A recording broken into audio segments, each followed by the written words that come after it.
Hi friends, എല്ലാവർക്കും മറ്റൊരു വീഡിയോയിലേക്ക് സ്വാഗതം. ഇന്ന് ഞാൻ ഉണ്ടാക്കാൻ പോകുന്നത് ഐസ്ക്രീമാണ്. വളരെ ടേസ്റ്റി ആയിട്ടുള്ള ഐസ്ക്രീം എങ്ങനെ ഈസി ആയിട്ട് വീട്ടിലുണ്ടാക്കുന്നതെന്ന് നോക്കാം.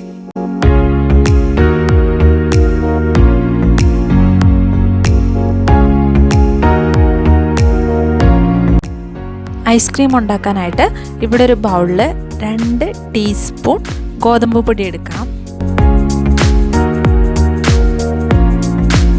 ഇനി ഇതിലേക്ക് ഒരു 1/2 ഗ്ലാസ് പാല് ഒഴിച്ചു കൊടുക്കാം.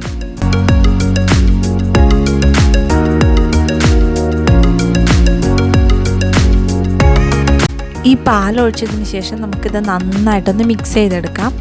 ഈ ഗോതമ്പ് പൊടിയുടെ കട്ടയൊക്കെ നന്നായിട്ട് ഉടച്ചെടുക്കണം. ഇനി അടുത്തതായിട്ട് വേറൊരു പാത്രത്തിലേക്ക് നമുക്ക് 1 ഗ്ലാസ് പാൽ ഒഴിച്ചു കൊടുക്കാം.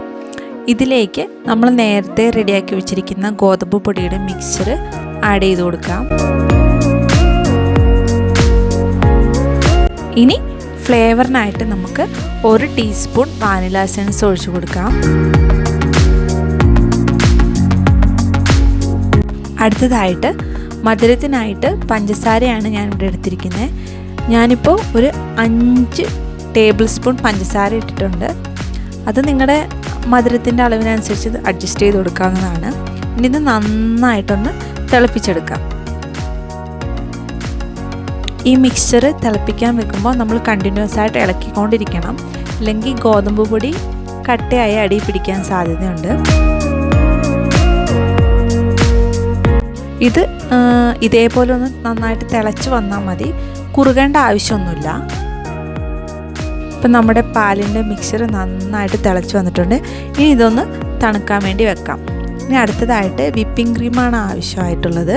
ഇവിടെ ട്രോപ്പോലൈറ്റിൻ്റെ വിപ്പിംഗ് ക്രീമാണ് ഞാൻ എടുത്തിരിക്കുന്നത്. അതൊരു 1/2 ഗ്ലാസ് വിപ്പിംഗ് ക്രീം എടുത്തിട്ടുണ്ട്.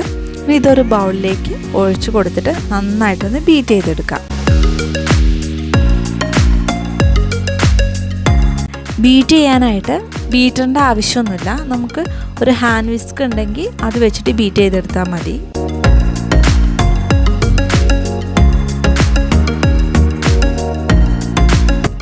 ബീറ്റ് ചെയ്യുമ്പോൾ ശ്രദ്ധിക്കേണ്ട എന്താണെന്ന് വെച്ചാൽ, ഇത് നന്നായിട്ട് സ്റ്റിഫ് ആവുമൊന്നും വേണ്ട, ഒരു ക്രീമി ടെക്സ്ചറിൽ കിട്ടിയാൽ മതി.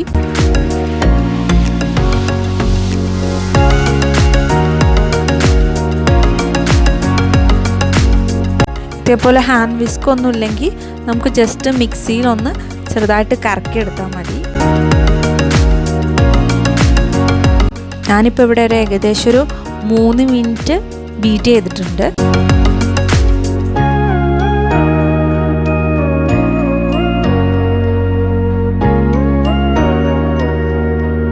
ഇപ്പോൾ 3 മിനിറ്റിന് ശേഷം ഇതേപോലെ നല്ലൊരു ക്രീമി ടെക്സ്ചറായിട്ട് കിട്ടിയിട്ടുണ്ട്. ഇതാണ് ഇതിൻ്റെ പരുവെന്ന് പറയുന്നത്. ഇനി നമ്മൾ നേരത്തെ ആറാൻ വെച്ചിരിക്കുന്ന ആ പാലിൻ്റെയും ഗോതമ്പ് പൊടിയുടെയും മിക്സ്ചർ ഇതിലേക്ക് ആഡ് ചെയ്ത് കൊടുക്കാം.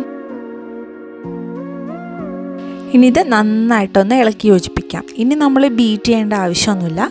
ഇതെല്ലാം കൂടി ഈ വിപ്പിംഗ് ക്രീമും ഈ നമ്മൾ നേരത്തെ റെഡിയാക്കി വെച്ചിരിക്കുന്ന ആ മിക്സ്ചറും കൂടെ നന്നായിട്ടൊന്ന് ഇളക്കി യോജിപ്പിച്ചാൽ മതിയാവും.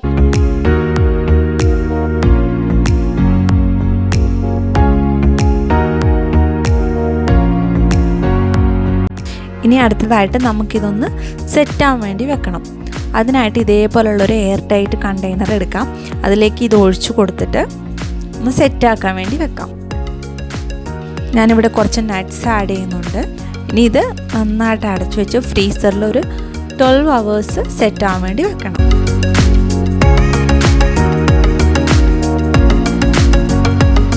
അപ്പോൾ നമ്മുടെ ഐസ്ക്രീം ഇവിടെ റെഡി ആയിട്ടുണ്ട്. 12 hours ശേഷം ഞാൻ എടുത്തിട്ടുണ്ട്. ഇനി ഇതേപോലൊരു തവി വെച്ചിട്ട് നമുക്ക് ഒരു ബൗളിലേക്ക് മാറ്റി കൊടുക്കാം. അപ്പോൾ നമ്മുടെ ഈസി ടേസ്റ്റി ആയിട്ടുള്ള വാനില ഐസ്ക്രീം ഇവിടെ റെഡി ആയിട്ടുണ്ട്. നമുക്ക് കടയിൽ നിന്ന് കിട്ടുന്ന അതേ ടേസ്റ്റ് തന്നെയാണ് ഇതിനുള്ളത്.